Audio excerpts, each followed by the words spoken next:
Whether Easter is the most important spiritual event of the year for you, or simply an excuse to overindulge in chocolate, one thing we can all agree on is that it's the perfect chance to escape on board a cruise ship. So this week on Planet Cruise Weekly, we explore cruising at Easter. Hello and welcome to Planet Cruise Weekly. I'm Keith, this is Glenn. Hiya. We're two ex-cruise mates with more experience between us than Captain Pugwash. Yeah, that's true. Now this week we're taking a look at one of my favourite times to cruise, Easter. It's a great time to get away for a holiday, enjoy some early sunshine and explore some exciting new destinations. Now in Europe, temperatures are rising, the flowers are blooming and the crowds are yet to arrive. And you may catch a seasonal procession or ceremony. Elsewhere in the world, you can escape to more balmy climes while waiting for that British summer to arrive. You'll find a range of cruises over the Easter holiday, from mini cruises to 14-night cruises, with something to suit every taste and budget. But remember, availability can be tight, especially at the last minute. And can I just say that there is such limited availability now for Easter, so this is why we need to get booking early. And particularly because it's a school holiday period, so we would recommend booking early to get the best deals and to get your choice of cruise ship, itinerary and of course cabin. Plus, if you do book early, there's usually low deposits to be had and lots of other bonuses, so plan ahead to secure your booking and make sure you get the best price. But if you fancy a truly special Easter break, keep watching this episode of Planet Cruise Weekly. Now, before we look at where you can go, let's take a brief look at what happens on board during Easter, at least for those of us on the ship that actually worked. Now, as a cruise director, as with Christmas, New Year, Director, you never mentioned it. and other big annual occasions, it was my job to plan, organise and run any extra Easter-themed activity. So I should start by saying that every cruise line approaches Easter differently, and even then it can kind of depend on your itinerary and whether or not you're docked on Good Friday and Easter Sunday. Now, if you're docked, then there will be probably less Easter-themed activities in the programme, simply because most people will be off exploring the ports of call. If, however, you're at sea on one of them or both of these days, it will be much more made of Easter. Starting with the basics then, there will more than likely be a service held on board on Easter Sunday. Now this may be run by an invited member of the clergy who's travelling for free on board, or it may be held by the captain or cruise director. In my experience, Cunard was particularly good at ensuring that both a Protestant vicar and a Catholic priest were on board to lead separate services. And they always got on. And for the children, there would of course be the obligatory Easter egg hunt around the ship and maybe an appearance by the Easter Bunny, along with plenty of other fun Easter-themed activities. Certain lines will have a chocolate-inspired display created by the chefs for everyone to gawp at and take photos, followed by a Chocoholics buffet in the evening. A special Easter menu will normally be offered for the evening meal in the main restaurants, and you may find little chocolate egg treats left in your cabin too. Other traditional Easter faves, such as hot cross buns, may well turn up in the afternoon tea in the ship's buffet restaurants. So, while not on the same scale as Christmas and New Year, there is a fair amount of special extras that cruise lines throw in to make sure Easter on board is special, without making it unbearable for those wishing to escape the commercialism that abounds on solid land these days. So let's have a look at some of the fantastic itineraries that you can explore during the Easter period. Now, ever popular is the Canary Islands. That's always good weather down there. So if you don't fancy heading too far for familiar shores, this is the perfect time to visit the Canary Islands, where ports are enlivened with blossom-clad trees and early flowers add a splash of colour. And nowhere is this more evident than Madeira, the island of eternal spring, which tends to always be included on Canary Islands itineraries. It's a great island to go and visit. These 7 islands offer a wealth of experience and diversity, and all enjoy reputedly the best year-round climate to be found anywhere on the globe. Whether you're looking for the lava fields of La Palma with their otherworldly beauty, or the lush tropical forests of La Gomera, each island offers an individual experience that's best enjoyed via a cruise. Now, there are pockets of sublime natural beauty and local heritage to be found among the resorts of Tenerife, while Fuerteventura offers expansive beaches and incredible views. Enjoy outdoor activities, making the most of the crystal clear waters with maybe scuba diving and kite surfing, or head inland for mountain treks, camel rides, or a casual round or two of golf. Now, equally beautiful, Madeira, famous for its wine and cake, is known as the Garden Isle or Floating Garden because of its lush green landscape with wonderful gardens where flowers bloom all year round in the shelter of the verdant mountains. Now, the Canary Islands is a popular choice at any time of year, and this is reflected in the variety of cruise on offer. Now, at the time of recording, only 2 lines currently offer 7-night cruises. That's Pullman Tour and Marella Cruises. And they offer a ton of options with embarkation from either Tenerife or Gran Canaria, and then round trips which include all the other main islands, including the Azores island of Madeira. Now, many people also choose to extend these cruises with a stay on the island, either pre or post cruise. If you have slightly longer or don't fancy flying, then the UK-based lines of P&O, Cunard, Fred Olsen and Cruiser Maritime all offer 12 to 18-day itineraries departing from the UK and sailing out to the islands. Now the bonus here is that you often have some of the rarer, smaller islands of La Gomera included, along with Horta in the Azores and a call to the Spanish or Portuguese mainland on return at, say, Lisbon or maybe La Coruña. So the next great area to explore during Easter is, well, it's quite a big area, Transatlantics. Oh, how many of them have we done? Quite a few. Captain Pugwash and all We've that. crossed the paddle a few times, haven't we? We have, or the pond. Okay, just so happens that as Easter tends to always fall in April, the majority of lines are repositioning their warm water fleets back from their Caribbean and Pacific routes of October through to March over to their Mediterranean summer season homes. Now, depending on how Easter falls, this can be gold duster cruises, as these homebound trips across the pond or puddle offer incredible itineraries at a fraction of the price.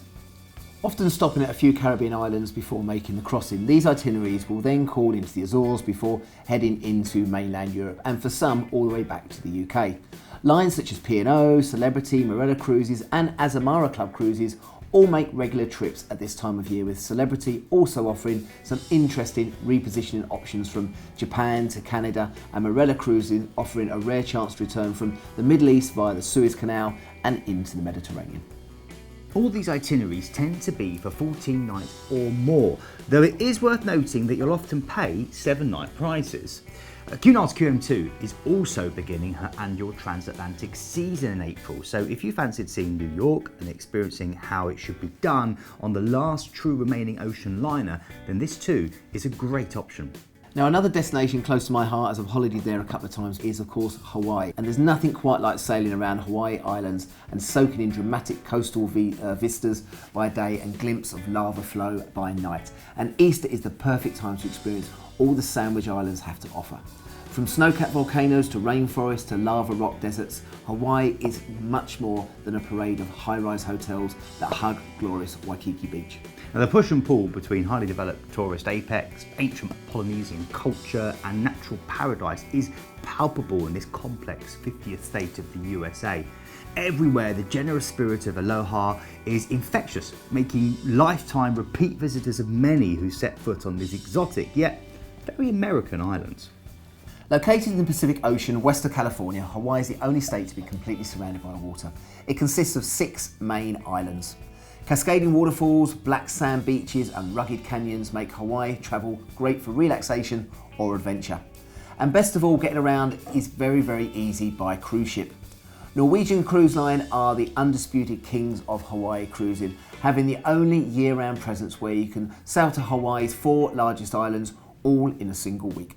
Celebrity and Princess also offer some great Hawaiian itineraries over Easter, which tend to last between 14 to 21 days.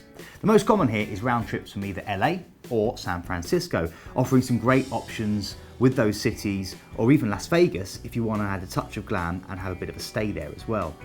Now, bear in mind that it does take 4 days to get to and return from Hawaii when you're travelling from the American mainland. So itinerary wise, you'll still only visit the 4 main islands, with maybe a quick stop in Mexico on the way back, courtesy of the Jones Act.